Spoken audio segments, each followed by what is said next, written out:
everyone, welcome back to Corporate Decoder, the place where we sift through the corporate jargon so you don't have to. Today we're diving into Camber Energy's latest filing. Get ready for a ride because this one's got twists and turns like a cheap thriller, especially when it comes to how they count their money.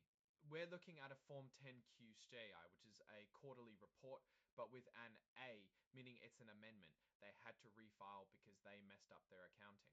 Specifically, they had to restate their financial statements for the first 3 months of last year. Why? Because their subsidiary Simpson Maxwell wasn't recognizing revenue correctly, and it made a big difference. Basically, Simpson Maxwell goofed on when they should count sales as actual income, claiming revenue before it was really earned. The company found the error and now they are correcting it. The good news is they're fixing it. The bad news is it means the earlier numbers were wrong.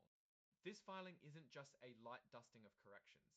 The changes are significant enough that they had to redo the financial statements and the management's discussion, which is where the company explains their performance. Plus, the CEO and CFO had to sign off on new certifications. Let's hit the numbers, but I promise to make this quick and easy.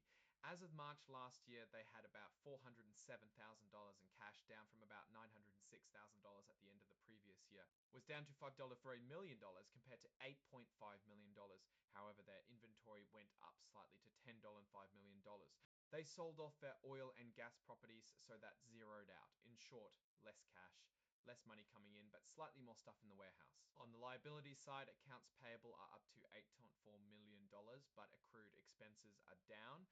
Their total current liabilities, debts due soon, are roughly the same as before. They do have long-term debt of about $40 million. Moving to the income statement, let's see how they did. Came in at $6.69 million, down from $7.24 million a year earlier. Was also down, But here's where things get spicy. They had a massive expense due to the change in the value of derivatives, which are basically bets on future prices. This expense was over $22 million. That is the kind of surprise you don't want to see, and it drove the net loss way up to $26.6 million.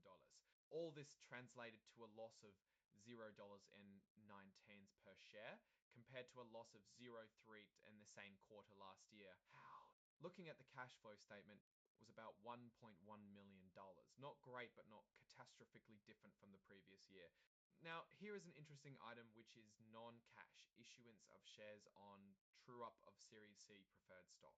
This means they had to issue shares to settle some past promises, which is $5.6 million, without actually getting any money in return. Stockholders' equity has a few kinds of weird preferred stocks. A deep dive into that might take too long, so we'll keep it at that. They even admit they might have a hard time staying afloat. It really depends on whether they can find more money or make their existing businesses turn a profit. It appears they are selling the oil and gas segment completely.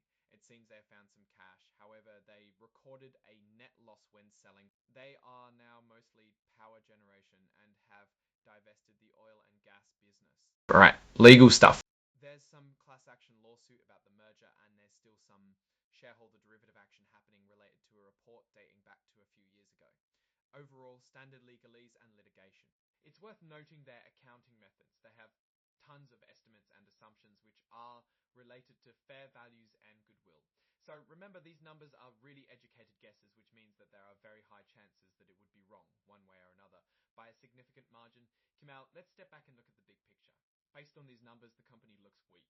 Sales are down and they are burning through cash.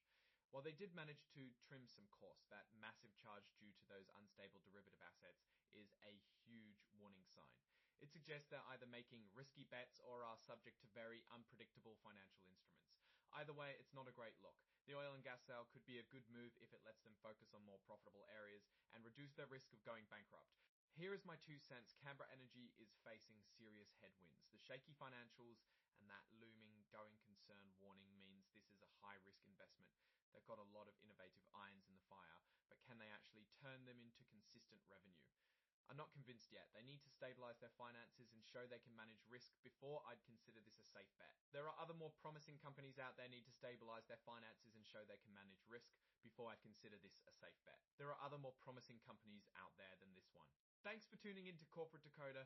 If you found this breakdown helpful, don't forget to hit that like button, drop a comment with your thoughts, and subscribe for more deep dives into the world of corporate filings. See you next time.